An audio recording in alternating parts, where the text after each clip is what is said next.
Did you know a banker's body was found hanging under a London bridge with bricks in his pockets and $15,000 in cash?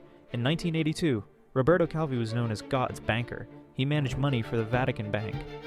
But secretly, he was stealing $1.3 billion and washing dirty money for the Italian mafia.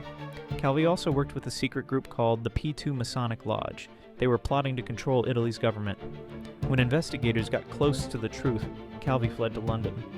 Days later, construction workers found his body hanging from Blackfriars Bridge. His pockets were stuffed with bricks and cash. The scene looked staged. Was it suicide or murder? 5 different trials over 25 years couldn't answer that question. The mafia wanted him dead for losing their money. The secret lodge wanted him silenced. Even the Vatican had reasons to eliminate him. Each trial pointed to assassination, but nobody could prove it.